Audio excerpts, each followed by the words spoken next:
দেশ জুড়ে এখন সবচেয়ে বেশি যে বিষয়টি নিয়ে আলোচনা, উদ্বেগ এবং নানা রকম ভুল ধারণা ছড়িয়ে পড়ছে তা হলো দেশনেত্রী বেগম খালেদা জিয়ার শারীরিক অবস্থা এবং লাইফ সাপোর্ট নামক চিকিৎসা ব্যবস্থা। অনেকে বলছেন লাইফ সাপোর্ট মানে জীবনের শেষ সীমায় পৌঁছে যাওয়া, কিন্তু চিকিৎসা বিজ্ঞানের ভাষায় বিষয়টি এতটা সরল নয়। আজকের এই বিশেষ রিপোর্টে আমরা তুলে ধরছি লাইফ সাপোর্ট আসলে কি, বেগম খালেদা জিয়ার শরীরের কোন সিস্টেমগুলো দুর্বল হয়ে পড়েছে, তার বর্তমান চিকিৎসা কোন পর্যায়ে রয়েছে এবং সর্বশেষ ব্রেকিং আপডেট জনাব তারেক রহমানের দেশে ফেরার সম্ভাবনা নিয়ে বিশেষ তথ্য। প্রথমেই আসি সবচেয়ে বড় বিভ্রান্তিকর জায়গাটিতে। লাইফ সাপোর্ট কথাটা নিয়ে কনফিউশন আছে। লাইফ সাপোর্টের এক্স্যাক্ট কোনো সংজ্ঞা নেই। চিকিৎসকেরা সাধারণভাবে যেটা ব্যাখ্যা করেন তা হলো মোটামুটি বলা যায়, যদি শরীরের কোনো অর্গান বা সিস্টেমের কাজ সেই সিস্টেম ছাড়া জীবন টিকবে না, সেটি যখন আর স্বাভাবিকভাবে কাজ করছে না, তখন সেই কাজটি এক্সটার্নাল ডিভাইস বা যন্ত্রের মাধ্যমে চালিয়ে নেওয়াই হলো লাইফ সাপোর্ট। অর্থাৎ লাইফ সাপোর্ট মানে মৃত্যু নয়, বরং শরীরকে সুস্থ হওয়ার সুযোগ করে দেওয়া। চিকিৎসা সূত্রে জানা গেছে বেগম খালেদা জিয়ার বেশ কিছু সিস্টেম ফেল করেছে। কিডনি, লিভার, কোয়াগুলেশন বা রক্ত জমাট বাঁধার সিস্টেম এবং শ্বাস প্রশ্বাস বা রেসপিরেটরি সিস্টেম। এগুলো আলাদা করে ব্যাখ্যা করলে, ওনার লিভার তো ফেল করেছে অনেক বছর আগে, ওটা নিয়েই তো বেঁচে আছেন। দীর্ঘ সময় ধরে লিভার দুর্বল, তবে চিকিৎসার মাধ্যমে তিনি এতদিন ধরে সেই অবস্থায় ম্যানেজ করে এসেছেন। ওনার কিডনি আগেও কয়েকবার ফেল করেছে, ডায়ালাইসিস লেগেছে, পরে আর লাগেনি, এখন কিছুদিন লাগছে, হয়তোবা আগের মতোই কয়েকদিন পর ডায়ালাইসিস লাগবে না। অর্থাৎ এটি একটি রিল্যাপসিং অবস্থা যা ওঠানামা করে। কোয়াগুলেশন সিস্টেম, রক্ত জমাট বাঁধছিল না, ওষুধ দিয়ে তা কারেক্ট করা হচ্ছে, এখন অনেকাংশে কারেক্টও হয়েছে। রক্ত ঠিকমতো জমাট না বাঁধলে সামান্য ইনজুরিও প্রাণঘাতী হতে পারে, তবে সেটি এখন অনেকটাই নিয়ন্ত্রণে এসেছে। Blood pressure support, blood pressure মেনটেনের জন্য খুবই লো ডোজে লাইফ সাপোর্টিং ওষুধ দেওয়া লাগছে, যা স্বাভাবিক ডায়ালাইসিস রোগীদের জন্য, অর্থাৎ এই সাপোর্টটিও চিকিৎসা নিয়মের মধ্যেই পড়ে। রেসপিরেটরি সিস্টেম, ভেন্টিলেটরের প্রয়োজন, ওনার শ্বাস নিতে অনেক পরিশ্রম করতে হচ্ছিল, শরীরের ক্যালোরির একটা বড় অংশ ব্যয় হচ্ছিল শ্বাস প্রশ্বাসের জন্য। এখন ভেন্টিলেটরে দেওয়া হয়েছে যাতে শরীরের ওই এনার্জিটা শ্বাস প্রশ্বাসের জন্য ব্যয় না করে শরীরের ভাইটাল ফাংশনের জন্য ব্যয় করতে পারেন। ভেন্টিলেটর ওনাকে রেস্ট দিচ্ছে।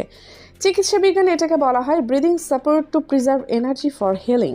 এখন যেহেতু মেশিনগুলো ওনার লাইফকে সাপোর্ট করা যাচ্ছে, ওনার বডি পুরো শক্তি দিয়ে অ্যান্টিবায়োটিকের সাহায্যে ইনফেকশনের সাথে ফাইট করছে, অর্থাৎ মেশিন নয়, তার নিজের শরীরই এখনও যুদ্ধ করছে। লাইফ সাপোর্ট কেবল সেই যুদ্ধকে সহজ করছে। ওনার বডি যখন ইনফেকশন কন্ট্রোল করে ফেলতে পারবে, সিস্টেমগুলোর আর এক্সটার্নাল সাপোর্ট লাগবে না, ভেন্টিলেটর লাগবে না, ব্লাড প্রেশার মেনটেন করার জন্য সাপোর্ট লাগবে না, ডায়ালাইসিস লাগবে না। এটাই চিকিৎসার স্ট্যান্ডার্ড প্রোটোকল। লাইফ সাপোর্ট মানে কেউ মারা গেছে আর তাকে কৃত্রিমভাবে বাঁচিয়ে রাখা হয়েছে তা না, এটা ভুল ধারণা। এবার আসছি আজকের সবচেয়ে আলোচিত অংশে। জনাব তারেক রহমান যে কোনো মুহূর্তে, সম্ভবত আগামী 12 ঘন্টার মধ্যে মাকে দেখতে দেশে ফিরতে পারেন বলে দায়িত্বশীল সূত্রে জানা গেছে। এই তথ্য রাজনৈতিক অঙ্গনে ব্যাপক আলোড়ন সৃষ্টি করেছে। সূত্র জানায়, দেশে ফিরলে তিনি সরাসরি এভার কেয়ার হাসপাতালে যাবেন। তার আগমন ঘিরে নিরাপত্তা সংস্থাগুলো সর্বোচ্চ সতর্কতায় রয়েছে। SF সহ বিশেষ নিরাপত্তা টিম হাসপাতাল এলাকা ও আশেপাশে অতিরিক্ত বেষ্টনী তৈরি করছে, কারণ তারেক রহমানকে এক নজর দেখতে হাজারো লক্ষ মানুষের ঢল নামতে পারে। এমন সম্ভাবনা থেকেই আগাম নিরাপত্তা জোরদার করা হচ্ছে। জনস্রোত নিয়ন্ত্রণ, চিকিৎসা পরিবেশ স্বাভাবিক রাখা, রোগীর সেফটি, এসব কারণে হাসপাতালের আশেপাশে বিশেষ সুরক্ষা ব্যবস্থা নেওয়া হচ্ছে। তাই কেউ বিভ্রান্ত হবেন না, এগুলো সম্পূর্ণ নিরাপত্তাজনিত প্রস্তুতির অংশ। এই মুহূর্তে দেশের মানুষের একটাই প্রত্যাশা, দেশমাতা মমতাময়ী মা দেশনেত্রী বেগম খালেদা জিয়ার দ্রুত সুস্থতার জন্য আল্লাহর কাছে আন্তরিক দোয়া করা। আল্লাহ আমাদের মাকে পরিপূর্ণ সুস্থতা ও দীর্ঘ নেক হায়াত দান করুন, আমিন। চিকিৎসকেরা জানিয়েছেন, লাইফ সাপোর্ট হচ্ছে মোটামুটি সুস্থ না হওয়া পর্যন্ত, ইনফেকশনকে কন্ট্রোলে না আনা পর্যন্ত অর্গানগুলোকে টেম্পোরারি সাপোর্ট দিয়ে যাওয়া, প্রোটেক্ট করা এবং সুস্থ হওয়ার সাথে সাথে আস্তে আস্তে সাপোর্টগুলো উইথড্র করে ওনাকে ধীরে ধীরে সেলফ সাস্টেইনিং স্টেটে ফিরিয়ে নিয়ে আসা। এভার কেয়ার হাসপাতালে বিশেষজ্ঞরা এই মুহূর্তে দিন রাত চেষ্টা করে যাচ্ছেন।